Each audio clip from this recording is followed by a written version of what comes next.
22 more days until you go to the polls. The candidates are talking about their cars, their brains, each other, and Dan Malloy.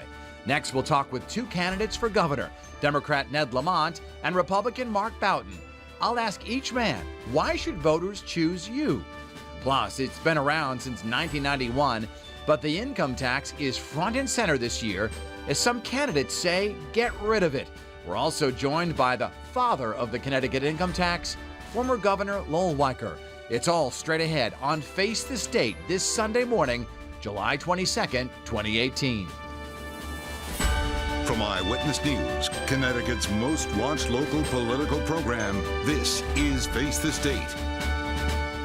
Good morning, everyone, and thanks for joining us for Face the State. I'm Dennis House. Only 22 days until the Connecticut primary when you will choose a nominee for governor from each party, the Democrats and the Republicans. On the Democratic side, we have Joe Ganim and Ned Lamont, and we are joined today by the endorsed candidate for the Democratic Party, Ned Lamont. Mr. Lamont, good to see you back here on the program. Dennis, great to see you. First Can question. I just interrupt for 1 second? Go right ahead. Would you please stand up? Because you look like you're dressed for a remake of Saturday Night Fever with John Travolta, and it's impressive. Well, thank you very much. I like blue, and this is a bright blue suit, but you ought to get one for the campaign. I need to jazz it up. I'm going to try that. They're on sale Maybe. at Macy's right now. I want to ask you, right off the bat, a simple question. Why should voters choose you over Joe Ganim? He's sort of old politics as usual, and I'm going to bring a fresh start and a real change to Hartford. I'm going to be absolutely fearless when it comes to shaking up the old way of doing business there. And secondly, I'm the first guy as governor in many, many decades who started a business and created jobs here in a state that's near the bottom of the barrel in starting businesses. So I can bring people together. I understand business. I know what small business needs. I know what the mayors need. They need a reliable, predictable budget that they can count on time. I think I have a skill set, which is what it takes to turn this state around. Right after that, of course, you have to go into the general election if you are indeed the winner on August 14th. But you're going to have a D next to your name, and people are going to say, you know, we've done that. We have Dan Malloy. It hasn't worked for us. What's the argument that you'll be different? First of all, I did take the guy on 8 years ago. I'm the only guy running in this race who took him on 8 years ago. And I said, if we keep doing business the same old way, if we deliver services without making fundamental changes, if we don't start restructuring our long-term obligations, pensions and health care, we're going to have a real mess on our hands. And here we are, 8 years later, and we got a fiscal problem. But there's also some really good news. I mean, we have 8 years ago when I took on Dan, people were lined up at the unemployment office, just terrified whether they had a job tomorrow. And today we have tens of thousands of great, good-paying jobs that we can't fill. And that's shame on us. We can't fill them because we're not training people for advanced manufacturing and teaching and nursing and even the trades. A lot of folks are cycling out. We got to make sure that these are Connecticut jobs for Connecticut people. Is the state moving in the right direction, in your opinion? I think the economy is doing okay. I got to make sure it's an economy that works for everybody, and I got to make sure that we fill those jobs for Connecticut people. The state budget is a mess. That's been a bipartisan fiscal train wreck for many, many years. And I know you have Lowell Weicker coming on later. I will tell you, he at least left his successor with a surplus that should have been invested in the pension fund, a surplus that should have been invested in transportation and education, and we'd be in much better shape today than we are. As you know, the Republicans running, or a few of them are saying they want to eliminate the income tax altogether. Some are saying they want to reduce it. What will Ned Lamont do in terms of the income tax? Will it stay the same? Will it go up? Yeah. Well, first of all, you need somebody who's going to tell you the truth. You've had politicians lying to you in this state for many, many years. You know, everybody since Lowell, all the Republicans have said, I'm going to eliminate the income tax. That would represent almost half of our revenues, $9 billion. It would just crush property taxes, really hurt our cities, cut back on aid to education. It's the wrong way to go. What I would like to do is at least hold the line as best I can and convince the taxpayers that every dime we're investing is money that's going towards youth, education, our future, and jobs. Your running mate, Susan Bisowitz, is in a primary against Eva Bermuda Zimmerman. And if Bisowitz is not successful, of course, Zimmerman will be your running mate. She's calling for a progressive tax on big box stores. Do you support that?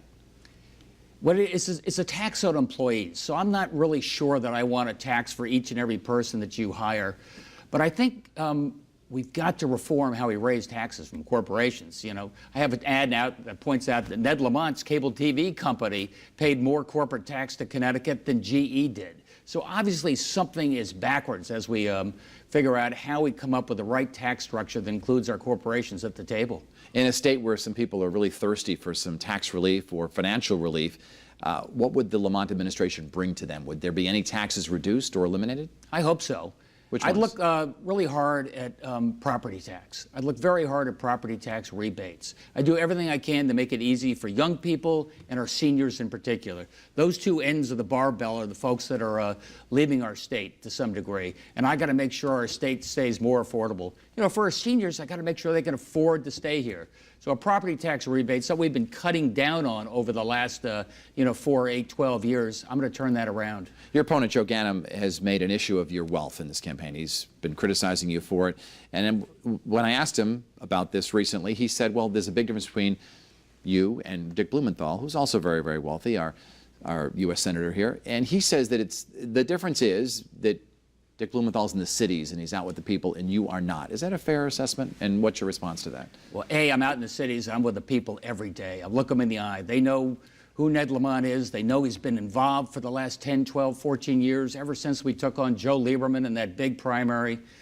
But look, Joe and I both grew up with some advantages, got a chance to go to good schools. Early in our careers, we both wanted to make some money. I started up a business. I took on the cable TV industry, and for 30 years. And I'm thankful for all the success that I had, thankful for the success that all the folks that worked for me enjoyed. And we built some great systems along the way. Joe wanted to make some money as well, and he went into being mayor of Bridgeport. If you were to lose the primary to Mayor Ganim, would you support him, or would you perhaps think a Republican could do a better job? Look, I'm not going to have to make that choice because we're going to win this primary on August 14th. It's in the best interests of the party. It's the best interest of the state. I'm working my heart out every day to remind people that this is such a key junction for the state of Connecticut, which way we're going to go. And you need a governor that can actually bring people together. Look, I've got strong support from labor, and I respect that because I'm a business guy from Greenwich. So I got to make sure that labor knows we got their respect, I got their back, but they're going to be at the table as part of the solution. But I'm going to treat everybody fair. Business knows I know their language, I know their background. They're going to be at the table. That's how we get this thing solved. By virtue of the rules and regulations of our state and the way it's set up, the vast majority of people in Connecticut will not be taking part in this primary because they're independent voters. Would you favor in the future, I know nothing can be done about it this year, in the future to open up the primaries to independents so they could partake? I'd like to do anything I can to get more people to participate in the primary. The first thing I would do if I had the chance was, why are we doing it in August? Are you trying to find a time where most people are least likely to vote? I know probably the two parties like it and just the activists are more likely to vote. Look, I'd like to see it June or September. Let's get more people voting, more people involved. That would be priority number one for me. And independents in the primary as well, you think? I'd have to discuss that. Doesn't bother me, though. I mean, I like the idea that people get involved, but I also am a Democrat, and Republicans feel the same way. So we'd see on that one. Ned Lamont, Democratic candidate for governor. Thanks for being on the program today. We'll see you on August 8th here for the debate with Joe Ganim. And I know you're in a hurry because you have to go suit shopping. I do. Come on. When we come back, we will talk with the Republican-endorsed nominee, Mark Boughton, and a little bit later, Governor Lowell Weicker. Who does he support in the race for governor? It's all coming up later on Face the State, and we welcome you to watch past interviews of Face the State on our YouTube channel or on WFSB.com.